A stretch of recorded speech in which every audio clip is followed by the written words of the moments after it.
And we're off. Episode number 18, I think. 18 deep. Got my guy, Trevor Lewis.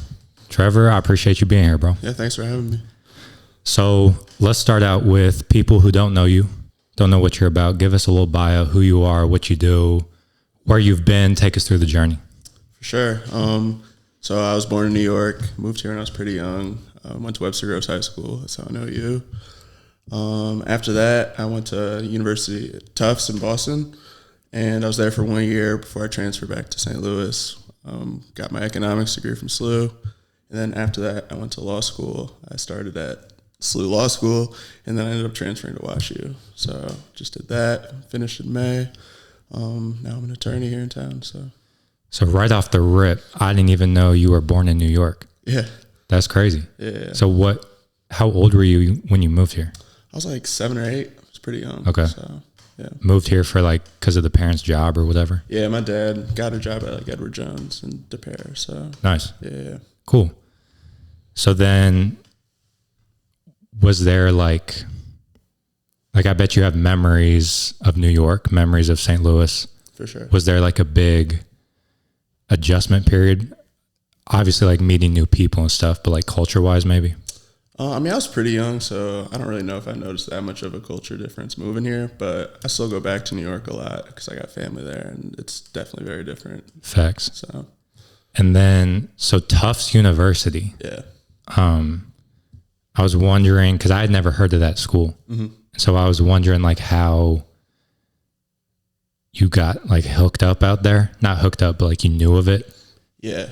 So I have an uncle that lives in Boston. When I was applying to colleges, I had no idea what I was doing. I don't think most people do. It's kind of a big decision to make at such a young age. And at the time, I was just I want to go to the best school I can get into, the hardest school I can get into, whatever one that is, that's where I'm going to go. And since my uncle was up there, I was like, okay, I know somebody up there. And then I went there and I hated it. So, yeah. You mentioned not knowing what you're doing, and that's most people's experience. Yeah. Based on your progression kind of, because you said first year at SLU was economics, and then you get into law school. And so did you have this could you see the plan type thing? You knew you were going to get into law? Not at all. So my dad was a lawyer. Okay. And I always thought I would absolutely never be a lawyer. It sounded awful to me. I knew a lot of lawyers through him. Never really thought about it. And then when I was a junior in undergrad is the first time I did an internship in law, just because I needed a job and something to do. And I was like, this isn't bad at all. And this is actually interesting. So that's when I kind of decided to do that. So you needed a job, needed something to do. Yeah. You just figured fuck it, why not dip my toes into law? See, pretty much. Honestly, I really didn't know I would like it. I kind of thought it's better to not know what you're doing with a law degree than to not know what you're doing without a law degree. But I ended up actually liking it. It's interesting to me. So that's what I was saying before we hopped on here was you're the first guest without a basketball background, more or less. Max Reed was another one who didn't really. So I was prepping a little bit for this. And it is pretty interesting because it is so one of the things I was watching was this lecture from University of Virginia Law School, and it was about contracts. Yeah. And so I went into it. Okay, I'm gonna watch 15 minutes, something like that. I watched the whole hour and a half because it's interesting, bro. Because it's they were talking about Uber drivers, when does the contract begin? You know, when do they reach that agreement? Is that kind of what you found was? I mean, I guess that's what you just said. Was it just kind of hooked you? Mm-hmm. Yeah. Yeah. There's a lot of different types of law. Obviously, a lot of them are boring, not interesting. But contract stuff like that, with Uber drivers, when are they independent contractors versus when are they employees? That affects a whole host of things. So, it's just you find yourself understanding a lot more about the things that go on around you just by reading the stuff that no one else bothers to read because they have no reason to. And so, that's the interesting part for me.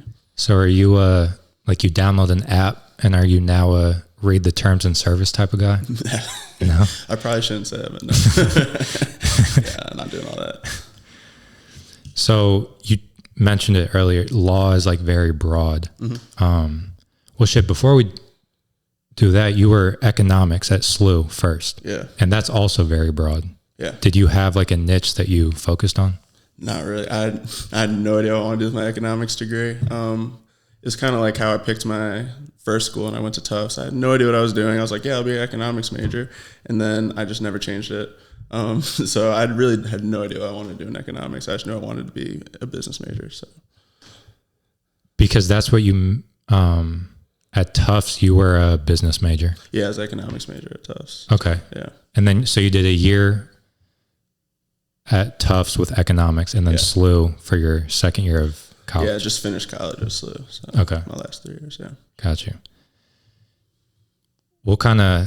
There's a lot of stuff I want to dive into with that stuff. But then also outside of that, so you box. I do. That's pretty interesting to me. So you said like originally before this pod, you were going to go from 2 to 3 workout. Supposed to have a one-on-one. Okay, so that was my question. So is that you like on the bag hitting it, or are you sparring, or what is it? So I spar a lot. I'm at MCS, Modern Combat Systems in Overland. Max Reed, actually, he pulls up all the time. We have the same coach. Yeah. Shout out to Max. Yeah, shout out Max. He's over in Europe right now. Yeah, but I have like one-on-ones like once a week, and then there's like classes and sparring sessions. So it's a little bit of everything. Yeah. So one-on-ones when he's got the little mitts and you're okay. Pretty much. Okay. Have you gotten in the ring and sparred with people? Oh yeah, all the time. I was supposed to have my first fight June 1st, and I broke my nose 6 days before my fight, and they wouldn't let me do it. Damn. And then like studying for the bar and all that kind of threw a wrench in that plan, but we'll do it sometime. Yeah. Yeah. What made you get into boxing? I've always loved boxing. Like when I was a kid, I used to go to like boxing gyms that like I thought I knew what I was doing, but they're really just like cardio classes. You're not really learning any technique. Like you ain't getting hit back, so that's a big thing in those. It's like you don't learn how to defend yourself. And then like about a year and a half ago, 2 years ago, I was just like, man, I really need to figure out how to actually do this. It'd be really cool, and it's a good workout. So that's what I pulled up there. Yeah. Is there an element of like being prepared? I mean, the shit hits the fan on the streets, you know? I mean, so that's the other thing. I feel like at this point, now that I actually do know how to fight, I don't think I really would want to be in a fight, right? It's like you got too much to lose. When I was younger, I was a little more reckless, but yeah. But yeah, nah. Now that's definitely how it is you're a teenager, myself included, you're trying to prove yourself to the world. You're like visualizing, if I could just 1-2 piece them up. Mm-hmm. So when you're sparring, I mean, what's going through your head? Because you're sparring, but from what I've seen is like, when I think of sparring, I think of like 30 to 40% going at it. Yeah. But maybe it's just because I haven't like stepped in there. I'm not experienced enough, but it looks like they're going like 70, 80%. So yeah, most places they're probably going pretty late. Like our gym, we're kind of notorious for people like really go at it. Like I'll be watching some people like really, really, really battling, which is like, it's good if both people are on board, right? But so in sparring, it's like the other person's supposed to go as hard as they're comfortable getting hit. So if you're okay with someone like teeing off on you, then you can tee off on them. But yeah, I think ideally you don't want to hurt your teammates. You don't want to hurt your friends. You're not there to prove anything. You're just there to get better. So that's what it comes down to. So someone will hit you kind of harder than you think. And then you're like, shit, all right, bet. Yeah, so there are a lot of people that go to my gym that are way, way, way better than me, like professionals that travel for this. Like Devin Alexander's brother, he goes to our gym. Okay. So like they're legit fighters that go to this place. So I'm not trying to hurt nobody. I'm trying to get better. But sometimes you get hit like bad. And so that's something I also had to think about, like going into this career is like, how comfortable am I getting hit like that? So I try not to really, really, really scrap with people like super hard, but I just want to get better consistently, right? You called it a career though. Is that something kind of see yourself doing? So, I mean, just like being a lawyer, right? Oh, I see what you're saying. Like getting hit too many times like that is not what I want. So. Yeah, I don't think a lawyer and CTE mix very well. Yeah, I got to be able to remember stuff, right? But then, so you said you were going to fight an actual fight. Mm-hmm. That's pretty cool. Yeah, I was really mad. I broke my nose. I was sparring with somebody actually going pretty light and got caught with an elbow on accident and just broke my nose. And they're like, you cannot fight in 6 days. Like, it's just not going to happen. So I was bummed out about that. But I definitely want to have at least one under my belt. So that would be cool. Yeah. Just to say you did it? Yeah. Yeah. Yeah. And then, so what's like so again, today, duty called, so you went into work. Yeah. I'd imagine your schedule gets pretty busy. Yeah. So your boxing, is that all the time you have is for boxing, or what other like workout stuff are you doing? So actually, I mean, I lift a lot with my friends. My friend Kevon Latulis, he's on the Battle Hawks. I work out with him all the time. Same with Isaac Schmidt, you know Isaac. Yep. So I work out with them a lot. Boxing, kind of, honestly, since I started work, it's been hard to make it to. Just schedules don't line up. And it's like today, I can get a text like, oh, hey, I need you to do this. And I just got to drop whatever I'm doing and do it. So. Okay, that was another question I had, was what I don't know what the word is for it, but like that was what I was curious about. Was it like, is it a 9 to 5 Monday through Friday? Sounds like you're on call whenever they want you. You got to go into the office? I don't have to. You can like laptop. Yeah. Okay. They're pretty chill. It's just like when something comes up, it's like you just got to do it. I think ideally it would be a 9 to 5, but at certain times it ebbs and flows. Like tomorrow I'm golfing. I don't have to go into work, so that's nice. But then other times, like Sunday afternoons, where I gotta like spend 2-3 hours just like looking through documents. So yeah, just depends. So like when you're golfing tomorrow, theoretically, could they call you and say, hey? Oh yeah. Okay. Yeah. Hopefully it doesn't happen. And I'm just starting out too, so I'm like the least busy person there. So like when something comes up, I feel like obligated to step in. Right? Okay, so that's a good point. Is because Marcus is kind of similar. Yeah. More or less, kind of like paying his dues right now, until he levels up. Yeah. That's kind of the same with you. Is you're new, kind of trying to like make a good reputation? For sure. I'm like the youngest person at my firm by a good amount, and I'm brand new, literally just passed the bar and started. So it's like, it's going to be like this for years though. I already know that. So just putting in the work. So how many times a week do you get to box, or is it just random? It depends. Like this summer before I started work, it was all the time. It was like 4 days a week, 5 days a week. But now it's down to like 1, 2. Trying to get that back up, but it's like, I'm still trying to balance out my schedule. A lot of new things I'm having to do that I never had to do before. So yeah, for sure. I go up to this spot not too far from here, actually. Well, I used to. It's a boxing gym. Okay. And so I would go get on the bag, and it was fun at first, but then it just got boring. So were you just going by yourself? And yeah. We got to get you into our gym. Shit, come on. Right. I'm so serious. Yeah. You can come, yeah. I've thought about, because I'll go up there and people will be up there, and so we like get to talking and stuff. And so one dude brought up, he was trying to spar, and it piqued my interest. And then I saw dudes going at like 80-90%. I'm like, I don't know, man. It's really fun once you like start to know what you're doing. Definitely the first time you spar is probably not going to be fun. Like first time I sparred, so I'm technically a heavyweight, right? Because in boxing, heavyweights everything over like 201, right? So even though I'm like 210, 215, it's like I'm going with people that are like 300 pounds. And so like the first time I sparred, I think I was hitting him a little too hard because I didn't really have a concept of how hard I was hitting, and I got hit so bad. So definitely the first time you spar is not gonna be fun. But shit, and we're in the same boat because I'm like 225. Yeah, you can have you go with all the big guys, like professionals, everyone. So then your first time sparring, did he know, or did you tell him like, hey, this is my first time?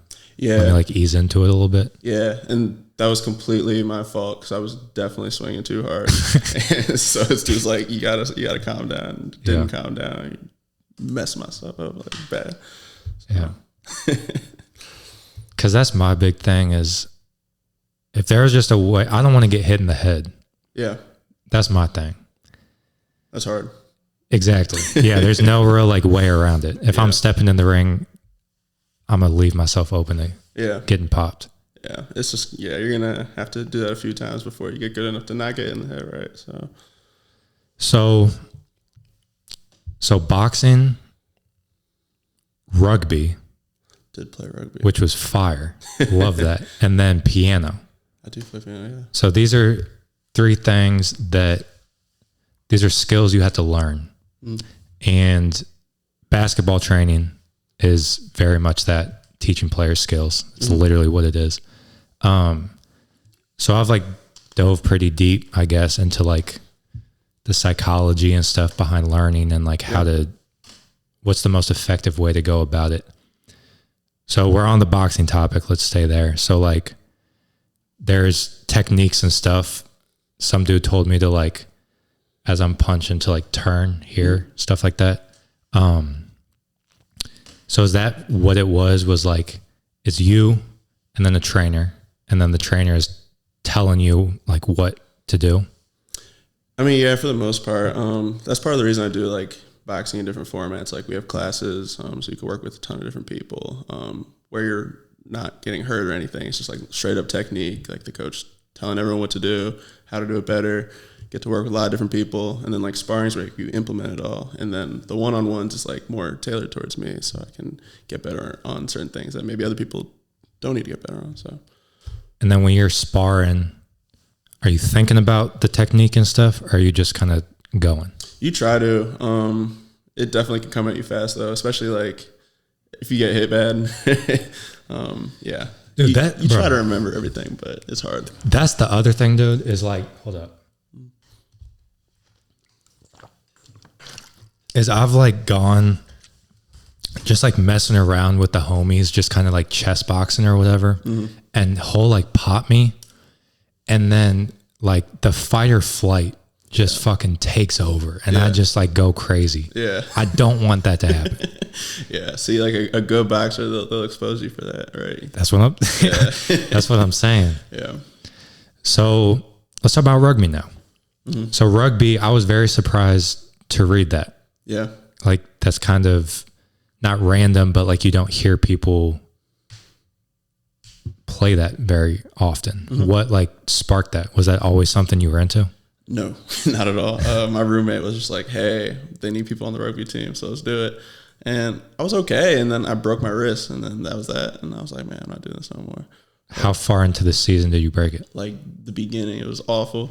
Really? Yeah. Not even like in a game. It was like doing some drills, like stiff arm drills, broke my wrist, and then I was out. Damn. So, but it was fun while it lasted. Did you get to play any games, or did you get hurt before that? I didn't play any actual games. Like we did like preseason games. Like we went to like Bentley University and played games there. But yeah, broke my wrist right at the beginning of the year. So that was that. And so you got to the point where you're tackling people, you're getting tackled. I thought that was interesting. Watching games was like, because you're not wearing helmets, you're not wearing pads. So the technique for hitting is a little bit different than football. For sure, yeah. Are they like coaching you on how to hit? Oh yeah, for sure. Yeah. Like lifting the legs up before you go down, all stuff like that. It's completely different than football. Honestly, like it reminds me a lot of soccer, just like how spread out people are. I don't know, people like look at it and think football just because people are attacking each other, but it's totally different, yeah. Because it is very much continuous. Yeah. You're not stopping and starting. Exactly, yeah. So that's cool too, because there's like a cardio component, but then also like a strength, tackling people. Yeah. There's some really athletic people that I played with. So what I saw on YouTube that there's like different positions, different numbers. What number? I was on the wing, so I was like the back on the very far end, because like when you're throwing it laterally, right, the person on the wing is supposed to be the fastest one because you got nowhere else to go on the other side. So when you get the ball, you're supposed to just run to the end, try to get a try. So that's what I did. But like I said, it didn't last very long. So then you got hurt. Based on how you said you like got into it, homie said, let's do it. You said, cool. Based on that, I would assume that when you got hurt, you were like, all right, I'm cool? Like, was there any thought of returning? I mean, if I would have healed fast enough for the end of the year, I would have done it. Or if I would have stayed at Tufts more than 1 year, I probably would have done it again. But then I transferred and I didn't keep playing. So yeah. Piano. How old were you when you first started? I was probably like 6 or 7. Yeah. A youngin'. Yeah. Yeah. So that was the same idea. You have a teacher sitting down with you on the bench. Yeah. Telling you where to put your hands. Pretty much. Yeah. And then like how to read the music. Mm-hmm. And then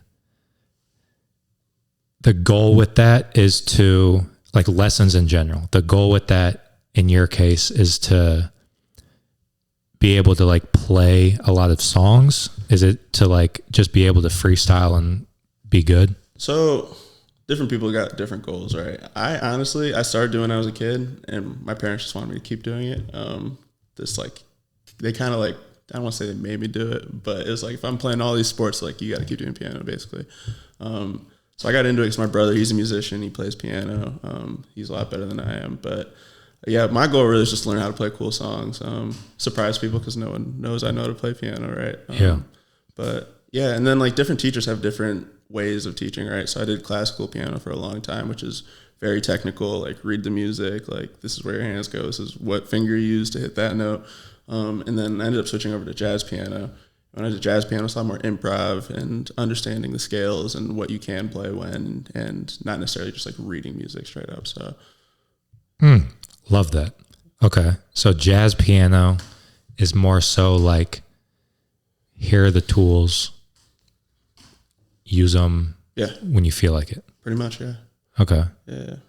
And so then whether someone does classical or jazz just kind of, again, depends on their goals and stuff. Yeah, for sure. And there's other types of piano you could do too. But yeah, jazz and classical, they're a lot different than just like the way you learn how to play them. So yeah. So that's another thing with basketball is there's kind of like different philosophies to it. Because the reason I asked you when you're sparring, are you thinking about the techniques and stuff, is that's kind of something that I found reading stuff, is like in a game when you're hooping, the best players just kind of get into that flow state and just kind of let things happen.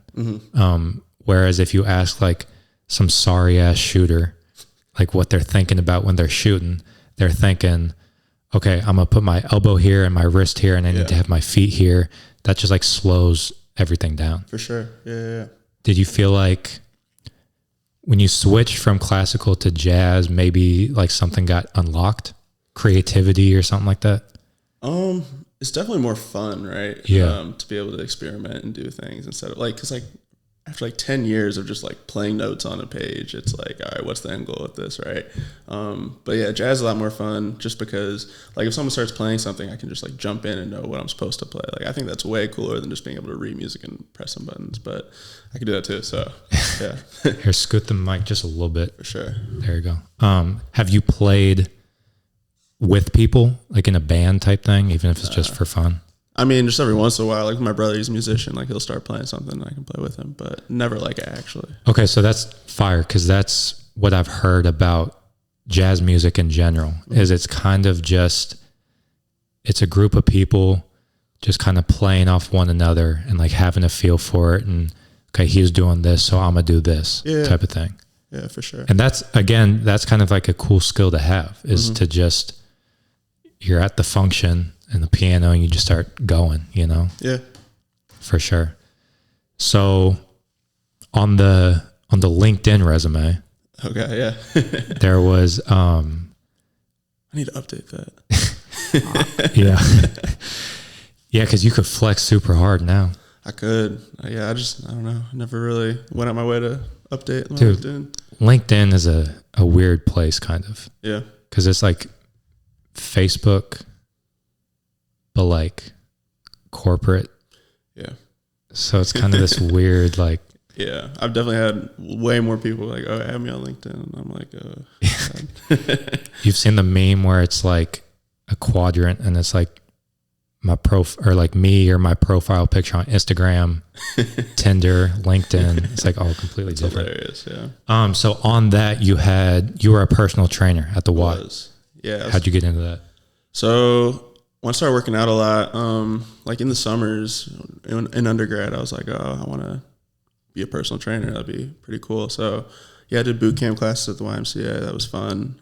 Did one-on-ones there too. And then I did same thing at WashU, at their gym. I did a lot of one-on-ones, like faculty there, some students even, and then taught some classes over there. So you were a student at WashU working with teachers. So actually, this was before I was a student at WashU. Oh, so okay. I was a student at SLU, and then I would drive over to WashU and be a personal trainer, and then drive back to SLU. And did you have to get? There's a whole bunch of certifications, NASM, CRC, something. Yeah, I got ACE certified. So okay. Yeah. And is that one where you just like pay $800, take the test? Pretty much. I mean, I did a class just so I wouldn't fail. There was there's like 6 sessions in the class, and they just basically told you how to not fail. So I did that. But I don't think most people really need to do all that. I think you should study for a few weeks. You should be good. Yeah. So I was very curious about this. Was like, so you're at the time, how old are you?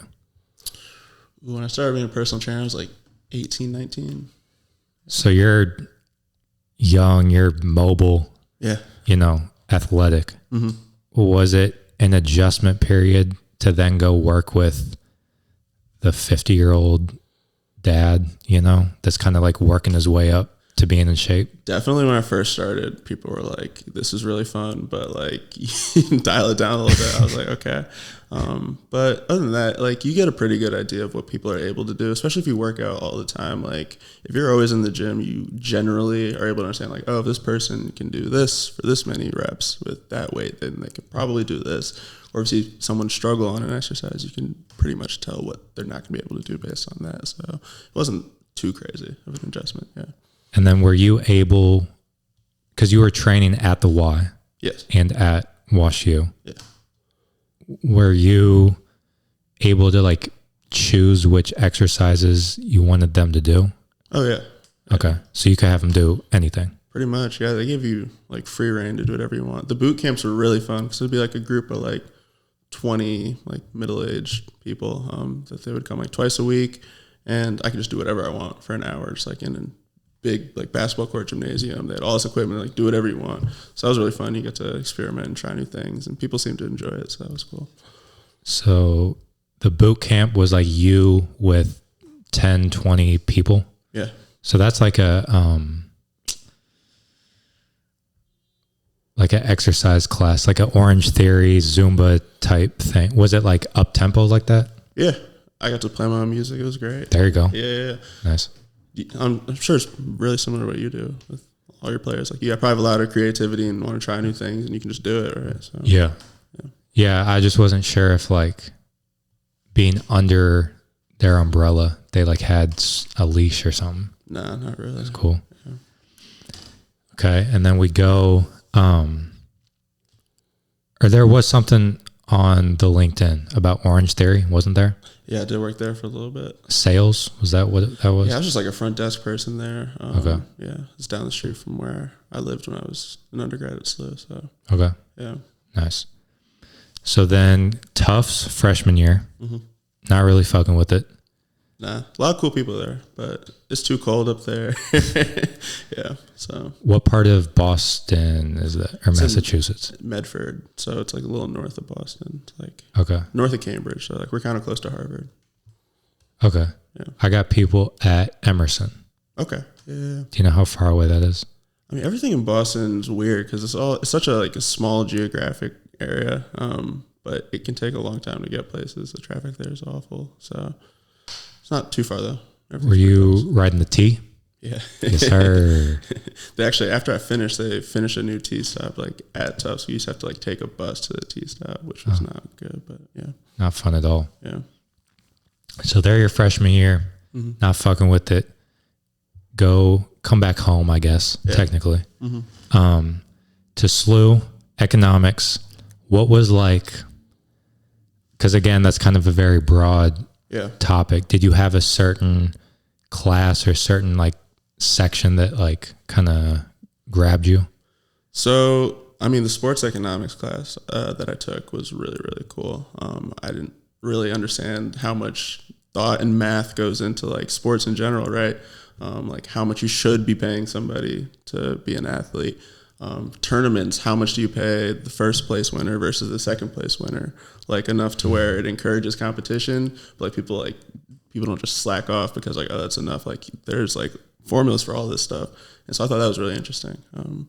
But a lot of other classes weren't as interesting. So kind of just do them just to check the box, pretty much, get it done. I never thought about that. Prize money for competitions and stuff. Yeah, it's big. Same with like ticket prices. Like how do you make people want to go to the game and generate enough money to run the team, but like not charge too much where you don't have a full stadium, right? I would be interested. Was there anything about like the concessions? Yeah, we had some stuff about that. Yeah, it's like, I don't know, it's just so much math that you don't really think about because it's like entertainment, right? But there are people whose job it is to sit around and figure out how to make all this work. I took a sports management class, and we had a whole like section on arenas. Okay.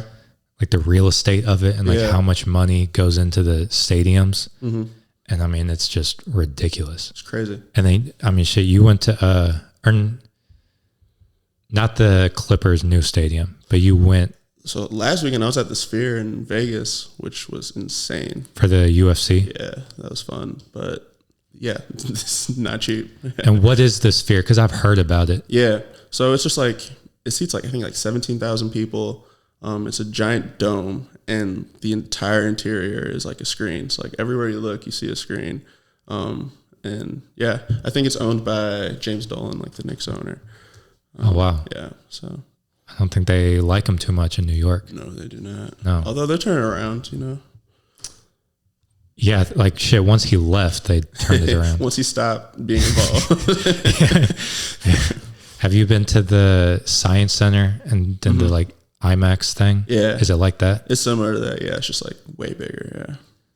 So you're sitting in your seat, and then in the center of all the seats is the arena where they're fighting.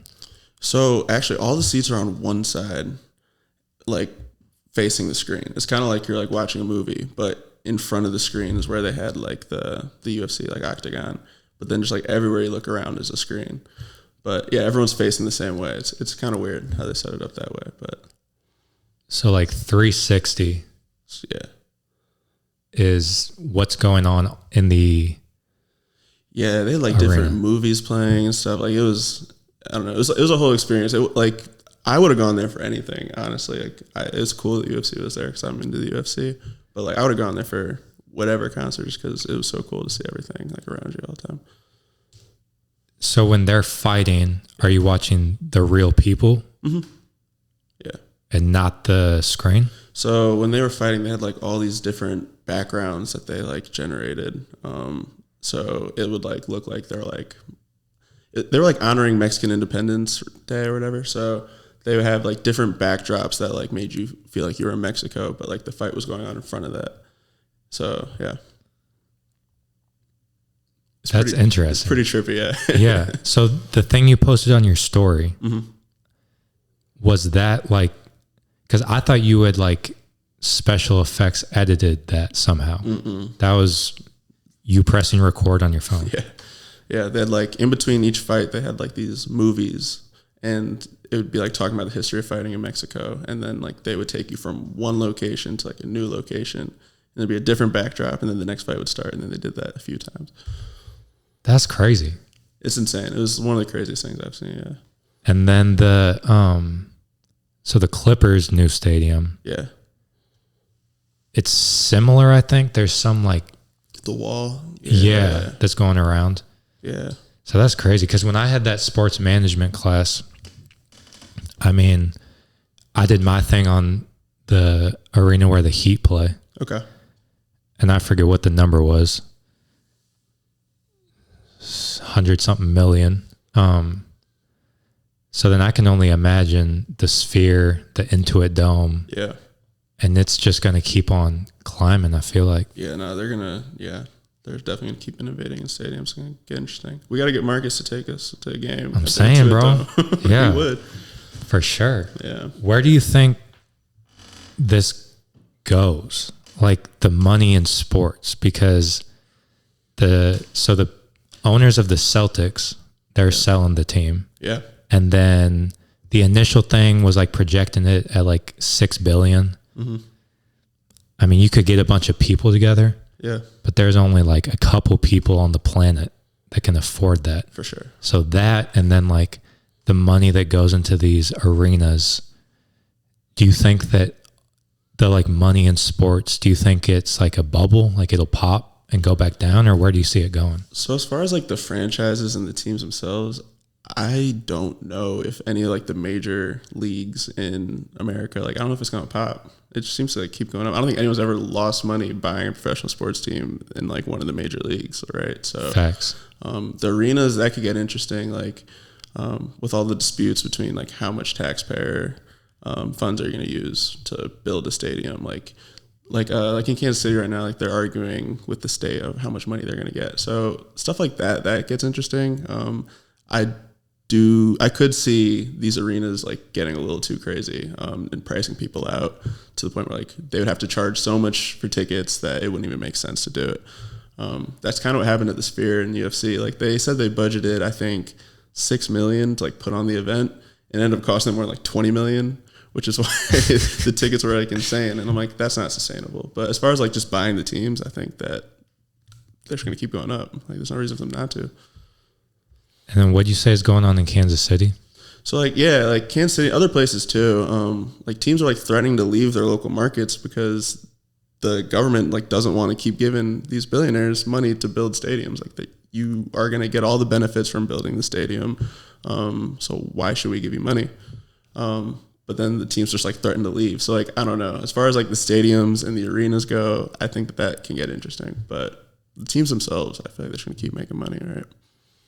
Because they just don't want the rich getting richer type thing? Yeah, I'm like, if you wanted to build a stadium for your basketball team that you own and you have the money to do it yourself, but you're like, I'm not putting my team in the city unless you guys pay for my stadium. Like, that's kind of crazy, right? So like devil's advocate, wouldn't the sales pitch to the government of the city or whatever be like the amount of money that the city makes pre-game restaurants, the money that they're bringing into the city? Would that be? That's why pretty much everywhere they do contribute at least some money, right? It generates jobs, which is good for the city. The city makes money, so like they should contribute a little bit, I guess. But I don't know. It's like when you have billions and billions and billions of dollars and you're basically bullying a city into paying for your arena, or else you're starting to leave because you can. That's when it gets a little crazy. That's kind of what happened here in St. Louis with the Rams. My law firm, actually, we did that lawsuit. Really? Yeah, we sued Stan Kroenke, we sued the Rams, sued the NFL for leaving because it's insane. It's like basically they were parading around saying like, oh, if you basically pay for our stadium, we'll stay. And so people put in all the work, made all the designs, got all the approvals, everything, made him the stadium he said he wanted, and he left anyways. So, yeah. Because the bag was bigger over in LA. He was always going to leave, yeah. So. So then, that's interesting. I don't know if this is like crossing the boundaries, but like, what would have been his motivation to have everyone do the planning, the building, if he knew he was going to leave? See, I don't know. Yeah. So yeah, they finished this case before I started, but I know we were heavily involved representing the city and the county. I think that he was in some aspects obligated to at least negotiate with the city. I think he was required to do that technically, but he didn't want to stay because there's just more money in LA, right? So probably. Yeah. I mean, when you're dealing with numbers that big, exactly. Yeah. I know that taxes are a big thing. Because it may have been Paul George. Someone was saying that like that weighed into his decision. Yeah. Was like, okay, the number the Clippers are giving me is bigger than Philly, but with taxes, I end up making more in Philly. Yeah. I think that's what it was. So that's the stuff that like you don't consider with sports is like that. And then like they're getting paid, like they pay taxes for every game. Yeah. So you get taxed in Philly. The jock tax, yeah. Differently than Texas. And yeah. Does that ever, I feel like with a law background and the knowledge, you have like, you're strapped with just knowledge of like maybe the best place to live tax wise and stuff like that. That's funny you say that because I constantly feel like I still know nothing, right? Like I'm just starting out. It's like you got to remind yourself sometimes like, oh, you do know something. Like there's a reason why you have this job. There's a reason why you're able to get through law school and pass the bar and do all that stuff. But it's like I still every day feel like I have no idea what's going on. Like there's just so much to know. But like generally, as far as taxes, I'm not a tax attorney, but I know like there's like 8 states where you don't pay like income tax. So I know that. But yeah. So economics, big like sports economics guy. So then economics was 1 year at Tufts, 1 year at SLU. So I did 3 years at SLU, finishing up my economics degree. So I did 1 year. Okay. So your undergrad is in economics. Yeah. And then you went to law school. Correct. Got you. Okay. So I was watching, again, University of Virginia. They had this lecture. It was like intro to law school or whatever. And she got up there and she was talking about like, you know, this isn't like undergrad.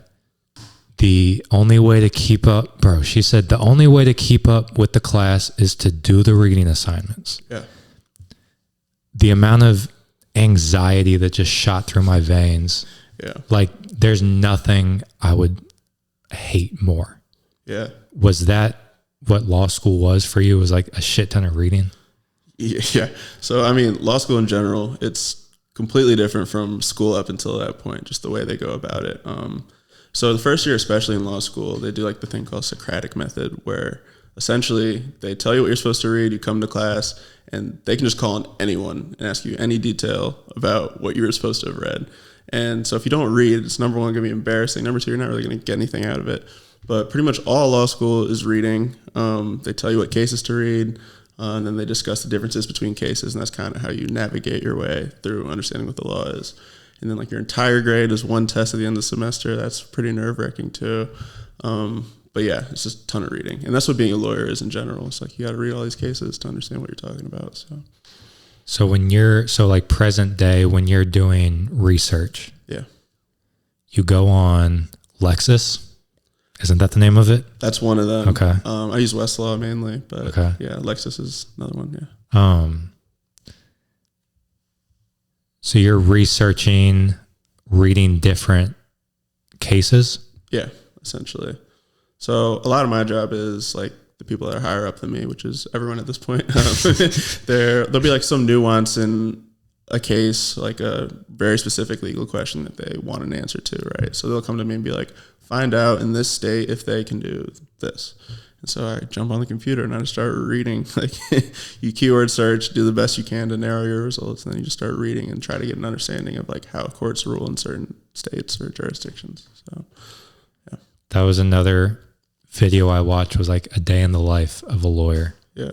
And the thing he was talking about was like, it's just typical, like what you would expect, kind of like go to the office or whatever, lots of like reading information and then like rewording it maybe. Yeah. And sending it to somebody else. Drafting memos, yeah, stuff like that. I think a lot of people have like an incorrect idea of what lawyers do just because like watching TV and movies and stuff, because it's so unrealistic, right? It's really a lot of sitting down, just reading. Yeah. and reading stuff that, well, if it's like cases and stuff, that might be a little different. But did you take a class that was like lawyer writing? Yeah, and I'm actually about to teach that too. Really? Coming up, yeah. So one of my old professors, who was one of my writing professors, she emailed me. She's like, "Hey, I know you're still in town. I need help. Do you want to be an adjunct and help me teach legal writing to the LLM students?" Which is like a lot of international students. They're really, really smart, but like there's a different way you write for the law compared to just writing in general. So I guess help teaching that format and what you're supposed to do. So yeah. And there's like certain rules, like stuff you should avoid doing. Yeah, there's a lot of those. There was like certain like phrases, like here and for, like whereas, there, therein. I don't think I'm getting them right, but there's like yeah, it's very formulaic. It's different from other writing because like you grow up like writing essays and stuff, like people are like, oh, be original, like be creative. It's like in law, it's like, nah, it's like you're kind of supposed to be boring, just formulaic. Like this happened here, the law says this should be the result. Here they did this is why they did it. This is how here is different. Like it's very formulaic. That's why you see a lot of those words repeated over and over again, and a lot of words you're not supposed to use. Because a word might have a legal meaning that when you put it in a document and give it to a judge, it might have like a legal meaning and definition that'll bind you to something that you don't really mean. So yeah, it's very formulaic. That was something I was curious about, was like specifically with contracts. Like I'm reading through a contract, I'm signing it. The leaser is responsible for whatever. And like, yeah, that was my like dumb person interpretation, was like, why is the language so difficult? Like what? But yeah, there's like certain legal meanings for certain words. Yeah.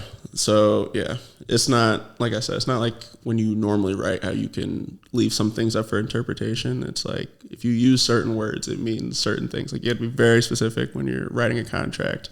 It can completely change a party's obligations if you use one word versus another word. So that's probably why when you read it, it's like, why the hell does it sound like this? It's just because someone one time decided that that's what that means, and so that's what you have to say.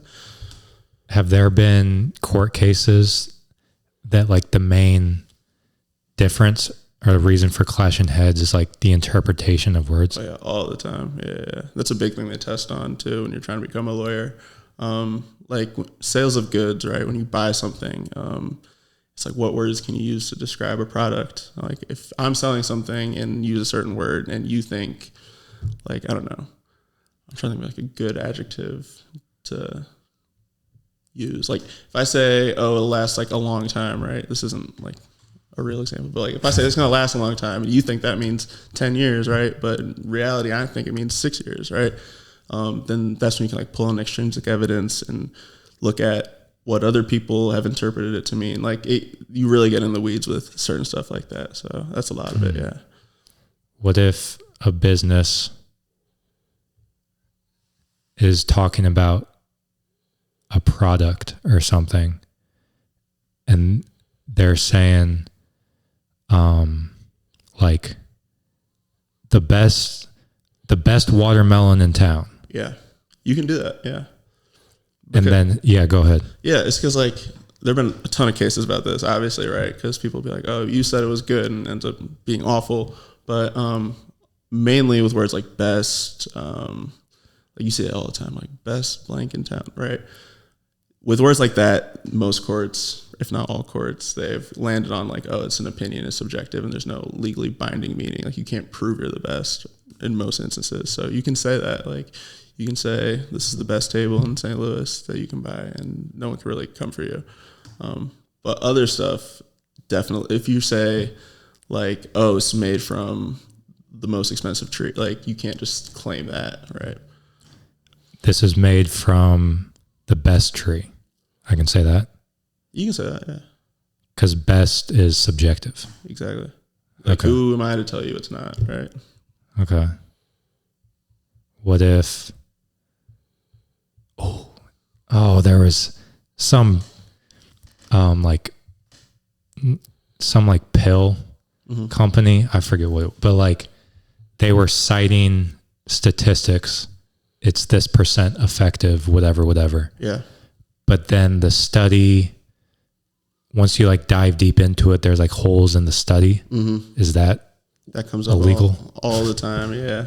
People claiming products do certain things that they don't do. And I mean, you can never, like, fraud's a thing, right? You can't just mislead consumers and say, oh, I didn't mean it like that. Like, if they can prove that you should have known or you did know and just are hiding it, then yeah, you can get in trouble for that. And that happens all the time. So have you ever, as part of like law school, do you ever like sit in on the court hearings? Yeah, I sat in all a lot, like through my internships. I did a couple of externships where we were in court all the time. And that's a good way to learn. It's just by watching how other lawyers do it, because everyone does it really differently, right? What's the difference between an externship and an internship? So externship I did for like school credit while I was at WashU. And then internship is like not for school credit. Gotcha. Basically. So in the courtroom, you said everyone has a different way of doing it. Yeah. In terms of what? Just like if you're in a trial, right? It's like prosecution against defense or plaintiff versus defendants. And it's like they have different ways of talking to the judge, different ways of interviewing witnesses, different ways of objecting. Like there are different strategies. It's just like sports, honestly. It's like everyone has their own style. And so the more you go view court, it's like the more you understand what your style would be if you were in that situation, right? So there's probably a similarity as like players will watch film and like, oh, I like the way he sells his mauve. I'll take that. I like the way Paul George sells his crossover. I'll take that. Oh, I like the way Russell Westbrook gets down and like takes bits and pieces from everybody. It's probably the same for you. Definitely. And it's like at my firm, like there's such a wide variety of the way people go about doing things. Like everyone wants things done differently. And it's like, as an associate, that's something you got to like understand. So like when my bosses come to me and ask me for something, they might want it in a different format than if another one of my bosses comes to me and asks for something. So like everyone has their own way of doing things. And it's like through the years, you figure out what works best for you, figure out what you're good at, what you need to get better at. But yeah, just like being in that general environment is a good way to figure all that out. Yeah, definitely like who you surround yourself with type thing, learning from them. For sure. Is that in your plans and your trajectory is to, I don't know what the word is, in the like court hearings, you're up addressing to be like judge? A trial lawyer? Yes. Yeah. Ideally, I do want to be in a courtroom. It's probably going to take some time to get there. I mean, for like consequential cases, it's going to take a long time to get there, because like right now there's just better people to do it, right? So it's like they might give me like bits and pieces, might be able to interview witnesses and like sit with them at the table, but I'm not going to be like spearheading a case like right off the bat at my age. So but yeah, there's the goal. Yeah. Do they teach you about like body language? I mean, not really. I mean, they definitely teach you like how to interact with the judge, because that's a big thing, right? Like you got to have the judge to be on your side at the end of the day, right?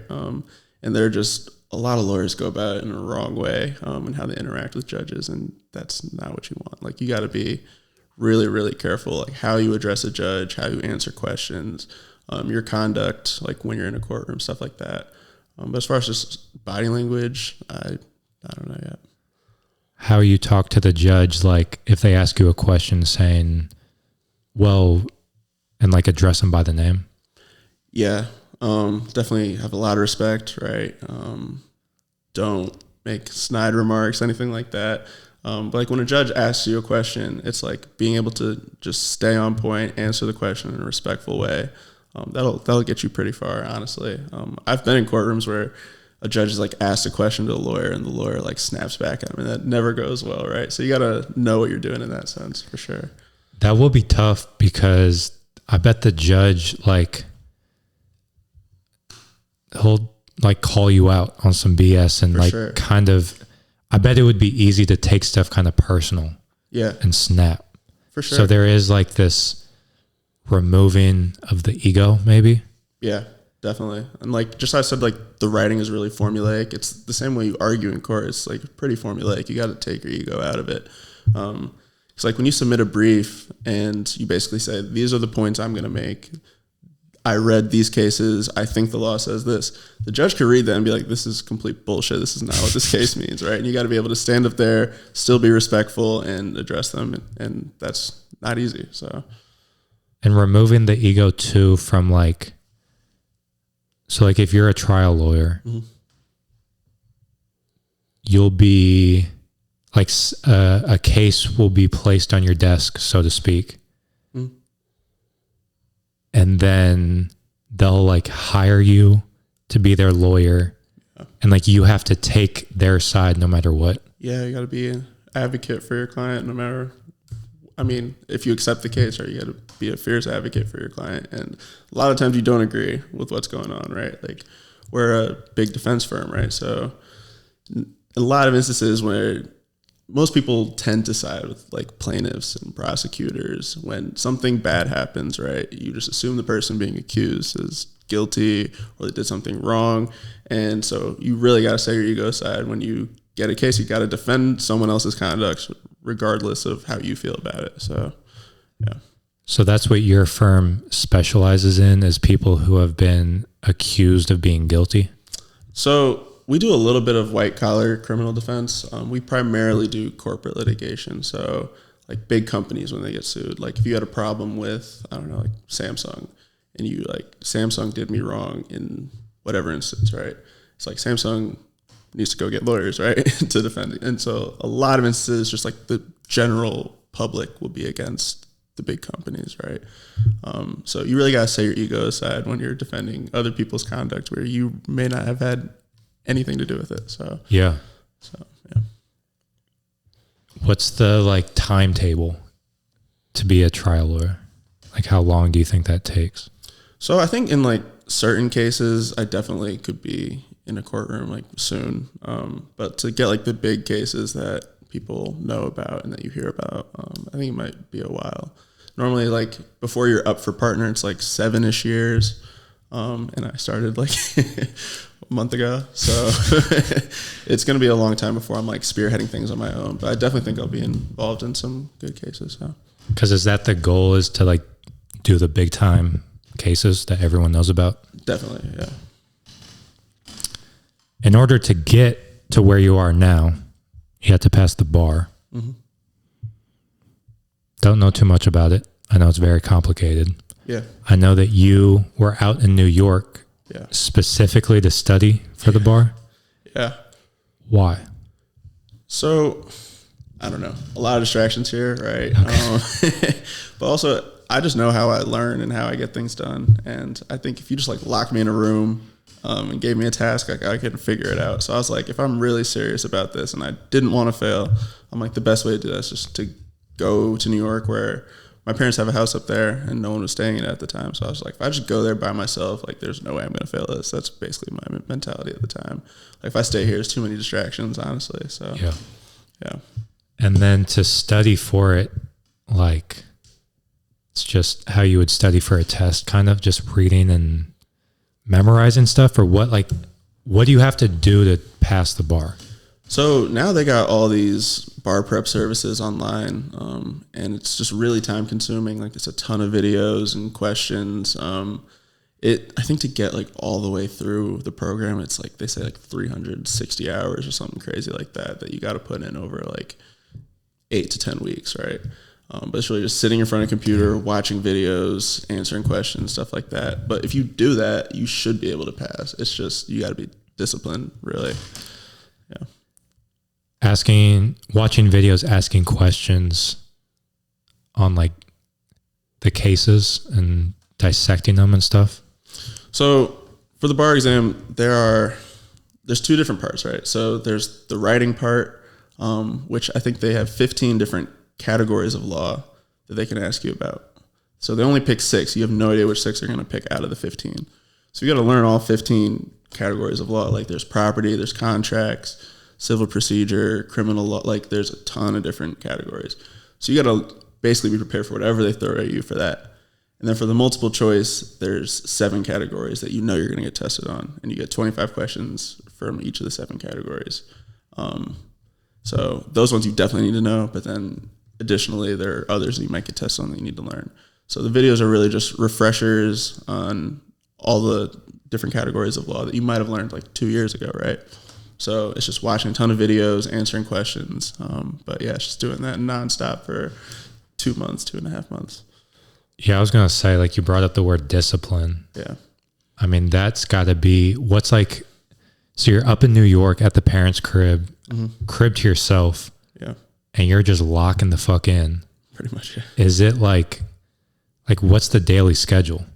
Like 4 hours dedicated here, a little break it up, or what do you do? I would wake up, I would try to work out, get breakfast. I'd come back and be like, all right, this is how much I need to do today. And then just grind until it's done and do it all over again. So just get back from the workout, get back from eating, and then sit down until you get it done. Yeah, it'll tell you like, oh, you should do 7 hours today. And you just sit there and do it as fast as you can without like missing things. And then whenever that's done, just go to bed and get up and do it again. Because that's what I would think is, it's like you have to get this done, but it's also more than just checking a box. Yeah. And watch. You have to like understand it. Yeah. Was that hard to balance? It's definitely not a fun time for anybody.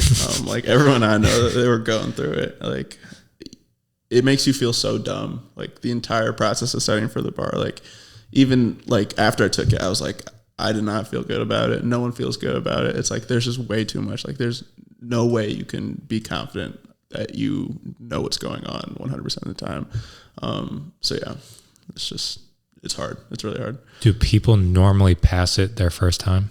So it depends what state you're in. Missouri has a really high passage rate. So I think 85% of the people that just took it passed, which is good.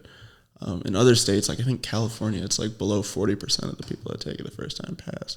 So it just completely depends what state you're in. It depends whether they're part of the universal bar, which is like the main bar exam that most states do, or if the state has their own bar exam. It just completely depends. Depends what score they want you to get. There's a lot of different factors, but Missouri is one of the easier states to pass in. So that's interesting because like the law is this like huge umbrella that everybody operates under. Yeah. So that's interesting that I guess each state has their own laws also. Yeah. But then it's just interesting that each state has a different like acceptance rate. Yeah. So like, I think it's more than half now, but a lot of the states, they do the universal bar. So they took the same test that I took here in Missouri and like in New York or in Illinois. But then for some reason, certain states like California, they're like, we don't want to do that. We want to do our own thing. I'm going to do my own thing. Pretty much. And so it's a lot harder there. And I know a lot of people at my school that are moving out there and took that test and they're like terrified because it's like more than half the people fail, right? So definitely different experiences, but it's all generally not fun. That's kind of the vibe I'm getting. Yeah. Talking to other people. So you passed the Missouri bar. Yeah. So then are you allowed, if you wanted to move back to New York and practice law, yeah, would you have to take the bar again? So luckily, if you get a high enough score, you can transfer your scores. And I did. So if I wanted to go to whatever state, I could just transfer my score, which is nice. But like there is a world in where like Missouri you need a 260 to pass out of 400. And in like New York, I think it's like 270. So if someone were to get like a 265, they wouldn't be able to just go to New York and practice. But if you get above whatever the highest threshold is, then you can just go anywhere. So, yeah. I was talking to a financial advisor. Okay. And he was saying that like basically you can't be like a freelance financial advisor in order to like be certified and like practice it. You have to work for a company. Yeah. Is it the same with law? No, you can have your own practice. A lot of people do. I'm tripping. I guess I do see that a lot. Yeah. Yeah. Yeah. I mean, there's definitely like a lot of people watching your conduct and what you do.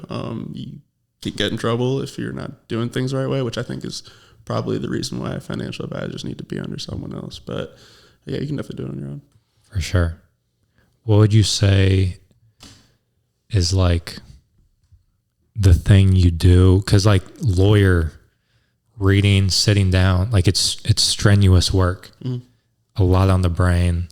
Is your like escape from that boxing, lifting, for sure, being with people? Yeah, like even just sitting at a desk for as long as I have been, I'm just like, this is brutal. It's like you gotta keep moving around. Yeah. So, yeah. What's the sleep like?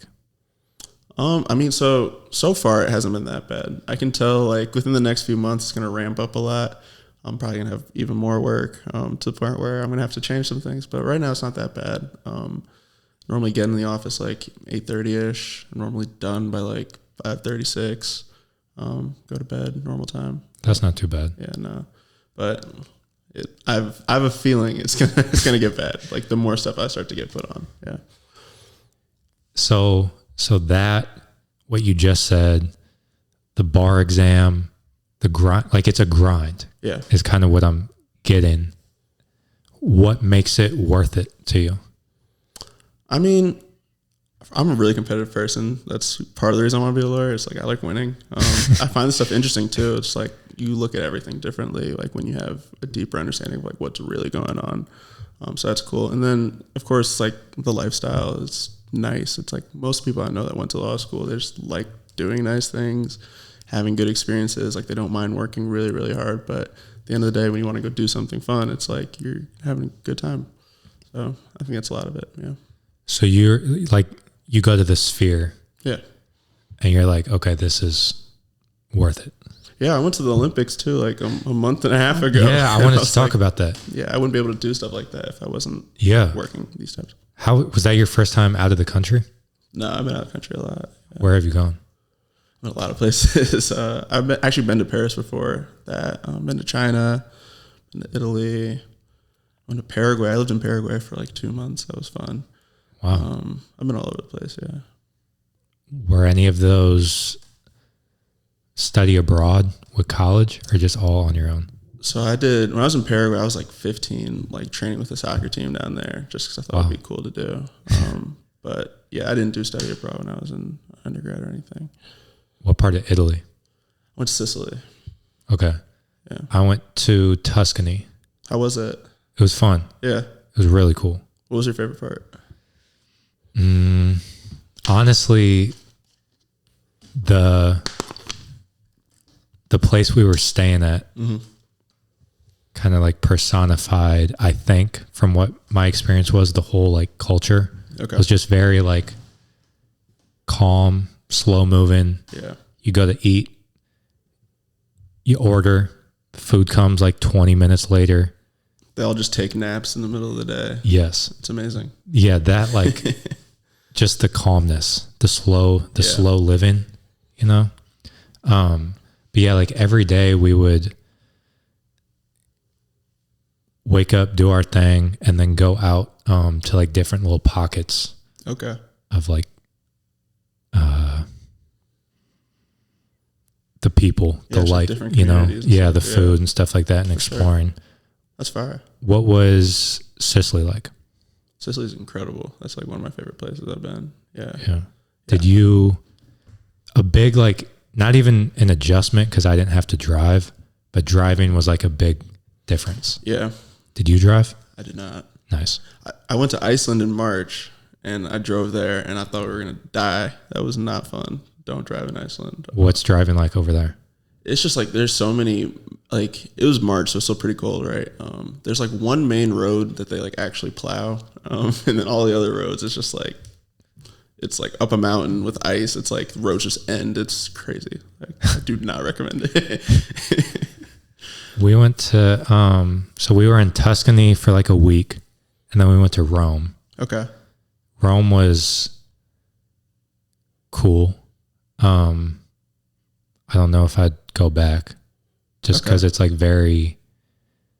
having gone once, I feel like I kind of like saw what I need to see. Yeah. Because it is very much like touristy, at least the pocket that we were in. Yeah. What would you say was like your favorite place that you've gone? That's hard. I mean, Iceland was really cool, but I think probably Sicily, honestly. Yeah. Yeah. That was really cool. Virgin Islands. Strongly recommend you go to the Virgin Islands. Okay. Yeah. Very good. Shit. Dude, it's crazy that like once, like I went once and then I kind of like have an itch that I want to scratch. Like, oh, I want to go there. I want to go there. Where would you go if you got to pick anywhere to go right now? One place would be Ireland. Okay. And then for one, because like Malachi is the equivalent of like Ben. A lot of Malachis over there. Yes. So I think it'd be cool to Gotta like go check it out for yourself. Yes. meet another Malachi. Yeah. Introduce myself and then them not be like, what was that? Yeah. You know? So that'd be cool. Yeah, that's worth going. I think the UK would be cool. Mm-hmm. I'd also want to go. So you mentioned China. Yeah. I feel like that would be cool also just to experience like the culture shock. Because I feel like Italy was lovely. 110%. It was also similar enough to here that I might enjoy something like completely different. Yeah, I feel that. I mean, they love basketball over there. You could definitely go over there and do something. China? Yeah, they love basketball. Yeah. That'd be fire. You should do that. That's on the to-do list for sure. Some like overseas clinic, something like that. For sure. If I did it, it would be like, I think what would be cool is if I had like, I spent a week out there and maybe the camp is like 2 or 3 days. Yeah. And then just chill the rest. Yeah. When you traveled, was it all just like to chill, hang out, get the vibes? For the most part, yeah. I try to just go like once a year somewhere interesting. So after, I don't know if you know this, but like after people take the bar, like all across America, it's like a big thing for people to go on a trip. So like pretty much everyone I know, like the minute you're done with the bar, you just go on a trip for however long. So people were all over the place. I didn't have anything planned. I was just going to sit here and chill.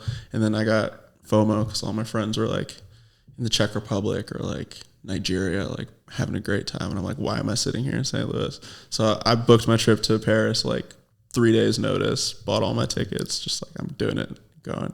So, and that was the Olympics. Yeah. That's a great like reward. Yeah. You know? I was like, it's too perfect that when I finish the bar and the Olympics matches up, like that's crazy.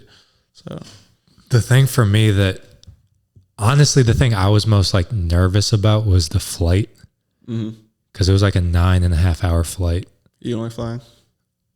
Shit, not for 9 hours. Like, but it honestly wasn't that bad. Yeah. Because they had the little TV screens. Watch a movie. What was the longest flight that you went on? Like China had to be long. China was like 13 hours, something crazy like that. Yeah. That's wild. Okay, so I'm so glad you reminded me that you went to the Olympics because that was definitely something I wanted to talk about. Yeah. You saw, I forget, you saw basketball, Olympic lifting. Yeah, I saw everything. Track. I saw a lot. Skateboarding. Yeah, it was cool. And so was it like where do you stay at? A hotel? I got an Airbnb and it was awful. I'm not doing Was it? it? It was so bad. Yeah, but everything else is good. Yeah. And why was it awful? It was just, it wasn't like dirty, but like the area I was in wasn't great. The ventilation in the building like broke. It was all bad. Yeah. It smelled weird. It was weird. I don't know. How long were you there for? I was there for, I think, 8 days. Okay, so that's kind of tough. Yeah. To stay there for a week. That's part of the problem with booking a trip to the Olympics with 3 days to get ready is like you kind of take what you can get. Exactly. Yeah. So then you're at this Airbnb, and then this was another thing we learned in the sports management class. We had a thing on, well, it was the venue arena section. was like when a city prepares for the Olympics, it's like this whole section of Paris. Yeah. And they have like the building for the Olympic weightlifters and the table tennis players to stay in the building for this, and then the food, and then the transportation. You leave your Airbnb and head out to the Olympics. Is it like similar to Busch Stadium? Like you wait in a line, scan your ticket, and then go? I mean, yeah, it's pretty similar in that sense. I was actually really surprised like how well they mapped everything out. Like it was really seamless, honestly. Like you would think with that many people in one spot and so many events going on, it'd be chaos, but it was actually like really, really, really smooth. So, yeah. And then you would see like, so you see that map and then you see like the schedule for the day. Skateboarding at 10 a.m. I want to do that. And then Steph Curry plays at 3 p.m. I want to do that. Pretty much, yeah. Yeah, so I was just on the website, like, what events would be cool? I was actually asking people just, like, randomly, like, pick an event for me to go to, and I'm going to go check it out. So, yeah, that was really cool. It was really fun. That's the perfect thing to do is just, because, like, there's probably never another time in your life that you'll, like, go see skateboarding or, like, I don't think they have darts, but they have some, like, eccentric-ass events. Some of the random events were, like, my favorite. Like, as we talked about, like I'm a big boxing fan. The boxing was not interesting. It was so boring. Yeah. It was like the venue was cool and everything, but like the actual fights, they're really, really boring. But then I went to like wrestling, which I never would go to unless someone said go to wrestling. And it was super, super cool. The way they had it set up. And like I went to the break dancing. That was fun. Yeah. Did you see Old Girl? I did not see Old Girl. I went to the men's break dancing. Okay. But yeah, it was really cool. It's just like stuff I would never do. So. Yeah. And then, so what else would be on that list? Breakdance that you went to, breakdancing, skateboarding, those like different things. Yeah. The weightlifting was cool. I went to like the women's weightlifting for like the heaviest weight class, I guess.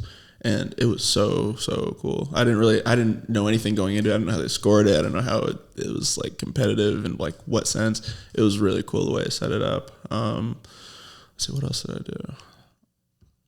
Just a lot of random stuff. Yeah. That's how I felt watching rugby. Mm-hmm. I was like, I don't really know the points. I don't know, you know. But it was water polo. That was random. Yeah. Wow. Yeah. So you would go and just like spend the whole day going from one stadium to the next? Pretty much. I'd do like 2 events a day. Get good food in between, but just jump around, see different stuff. And then you watched the men's basketball. I didn't go to the final. I ran into the team though on accident, that was cool. Yeah, that was wild. So you didn't go to any of the games? No, I was going to. Their tickets were a little too much. Like the finals, I think the cheapest ticket was like $2,500. I'm like, wow. Yeah, it was crazy. So okay. So in my head, you like buy an Olympics ticket. Oh no. And then just like can go wherever.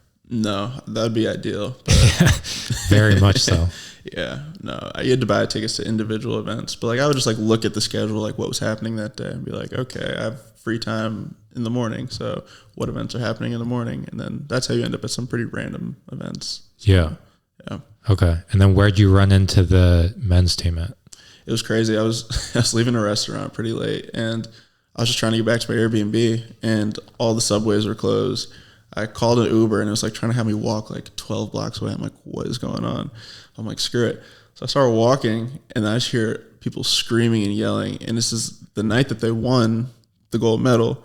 And then I get there and just see all the U.S. basketball players and like everyone posted up outside their hotel. And so I just sat there for a minute just like watching and it was really fun. You had Steph Curry running around screaming and yelling at people. It was great. Yeah.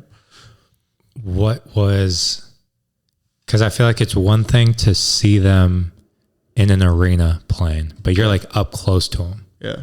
Was there anyone like the aura hits different. Was there anyone that like maybe was like taller than you thought or something? Because I bet it's just weird seeing them up close like that. AD's hella tall. Yeah. Yeah, but definitely Steph in general. Like he was the most interactive with everyone that was there. Like people like chanting his name, he'd run out the hotel like with a cigar and like take pictures of people and like party and then run back inside and run back out again. Everyone else is kind of, they were trying to get to the club, right? Trying to see their families. They weren't really there for all the people, but Steph was definitely trying to interact with everybody. So that was cool. The fans were kind of out of pocket from what I saw. Yeah, I didn't see any of that, but I definitely heard about that. Like after I left, like, yeah, just not respecting people's personal space or anything like that. Yeah. I think that was mostly at whatever club you're talking about though. Yeah, when they were leaving. Okay. Or I guess maybe getting there, but yeah, I was just at the hotel. So then they were all getting in their cars one by one and heading to that place. So. Got you. Yeah. That's fire. So maybe it was Paris, maybe it was Iceland, China, anywhere you've traveled. What's a thing that like a lesson you've learned or just like a perspective that you've taken with you and then have with you now? That's a good question. It's probably not the right answer to give, but fuck it. Every time I go places, it makes me appreciate America a lot more. Like it's cool to go other places for sure, and like I'd never want to stop traveling. But it's like we take a lot of stuff for granted here. Like even in countries that have a lot going on for them, like Iceland or France, like we have a lot of good stuff here. Like there's a reason people want to be here. So that's definitely a perspective I take away from that. But also just like meeting people from different cultures is super interesting because in St. Louis especially, like you don't meet a ton of people from like certain areas of the world as you would in like in New York City or like LA or Miami. We aren't as diverse. So just like actually talking to people about like what their lives are like, that's always good. Yeah. That was like borderline frustrating. Mm-hmm. When I was in Europe was like everyone, like I bet if I went up to someone, I could like have a conversation in English with them. Yeah. But I was kind of hesitant because of the language barrier. Yeah. So you were able to like sit down and talk, not sit down literally, but like talk to people? So some places it's a lot harder where they don't know as much English. Like when I was in Paraguay, I would say like, I don't know, like 1 in every 10 people like knew English like well. In places like Iceland, they all speak English, right? And then like in France, it's like kind of 50-50. I feel like French is like a big enough language where a lot of people don't feel the need to learn English. But no matter where you go, you definitely can find somebody that will be able to communicate with you and you can actually like understand what their life is like. So Shane Gillis has a bit, or like he was just on a podcast talking about like every time I travel, I just think to myself, America's number one. I mean, yeah, I kind of feel that. Yeah, shit, it's fat. Like, there's a lot of stuff that, I mean, you know, if I scroll on Twitter, I'll find like all the flaws that we have as a country. For sure, yeah. But there's a lot of stuff that, like you said, people want to be here for a reason. Yeah. So back to the Olympics and to like tie it in with this, I was listening to a podcast, Brian Windhorse. Shout out to, I mean, they're not going to watch this, but the Hoop Collective podcast. You don't know. Facts. Speak it into existence. But he was over there like covering the Olympics. Yeah. And he was saying that there's like this difference of capitalism or just like entrepreneurial thinking. Like they, at the men's games, or I think really any of the Olympic events, there wasn't really like any merch being sold. Yeah. Or when it was like just during that event and then you couldn't get it after that. Yeah. I didn't notice that until you just said that, but that makes sense. Yeah. And so that's kind of, he didn't mention it, but it kind of got me thinking like, okay, so that's, cause that's America. You go to a Clippers game, you go to the whatever event, like you see the jerseys, you can always get it. And so that was interesting that that's just like not a given. Yeah, no, they definitely, people here like buying things, and people like selling things. Like it's wild. It's like even just like how much money people in America have versus how much money people in other places have. It's like if you've really sat down and thought about just like how much money is going towards random stuff like that they wouldn't be able to sell other places. It's pretty crazy. Yeah. Yeah. All the Amazon purchases. Yeah, it's nuts. It's crazy. I was talking to shout out to Yanni. He's over in Greece. Okay. And he was saying that like typically, like if somebody in a year makes $12,000, that's like a lot over there. Yeah. But then it like evens out because the expenses aren't as much. Yeah. Groceries cost less. Mm-hmm. So I thought that was interesting that like, because America, I guess, is pretty much like a hustle culture type of place. Mm-hmm. More is better. Yeah. But then maybe there's something to be said about like going on the other end where like if you're aware of your expenses and stuff, you can like make more out of less. Definitely. I think it's really hard to do, right? Like people get caught with this mindset of like, oh, I need this. Like people convince themselves that they need a lot of stuff that they really don't need. I do the same thing. But I think there's definitely some truth to that. Yeah. It is fun though to treat yourself, man. For sure. You know, like you work hard. You're a big art guy. I do like buying art. Which I think is cool because I feel like guys have less to splurge on. Mm-hmm. It's like watches, cars. Pretty much. And then art, you know? But I feel like art isn't as common. What made you get into that? I don't know. I mean, I've always liked art. And then, I don't know, it's just something about owning something and just like seeing it every day. That just makes me happy, honestly. Being able to have something that no one else has is pretty cool. Yeah. Yeah. Are you looking for pieces that like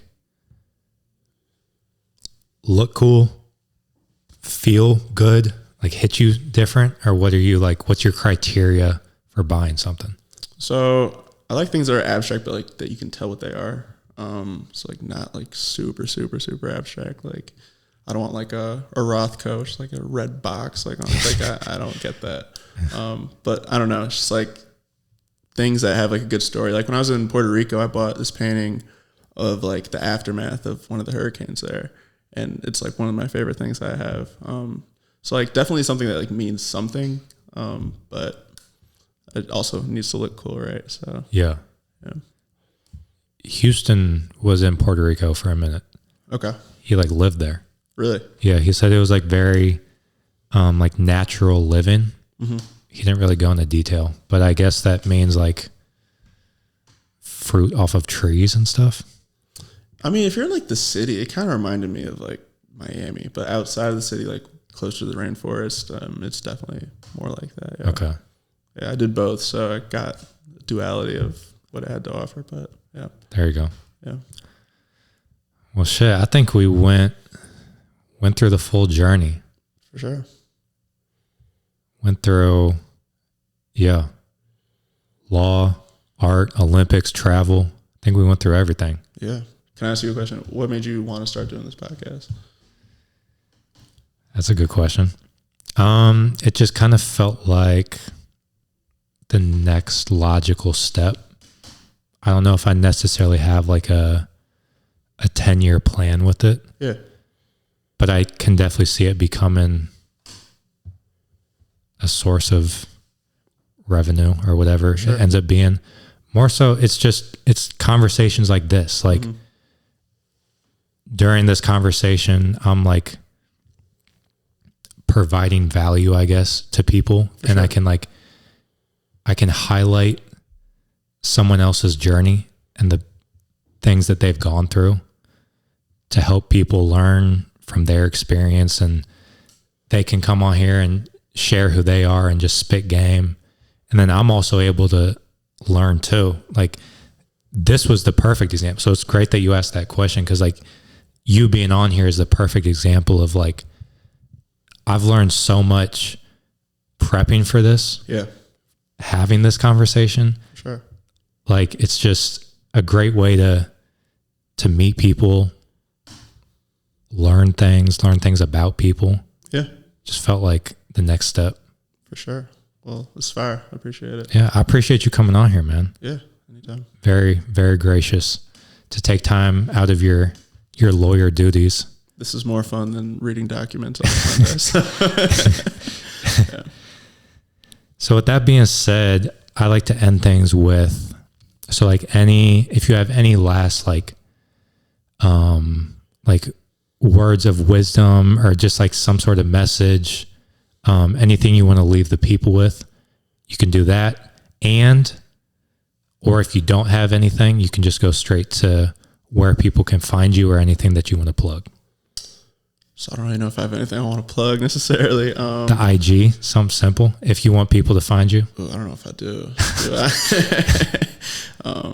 My Instagram's not Trevor. All one word. I don't know what you're planning on finding on there, but yeah, I also don't know if I'm a great person to give advice to. I mean, I've had a pretty good life. I'm really grateful for the situation I've been in. But I would just say, like, keep working, right?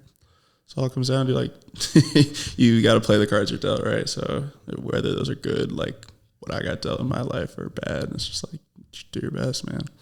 Stay on it. Fire, man. Appreciate you. That was episode number 18 in the books. Peace.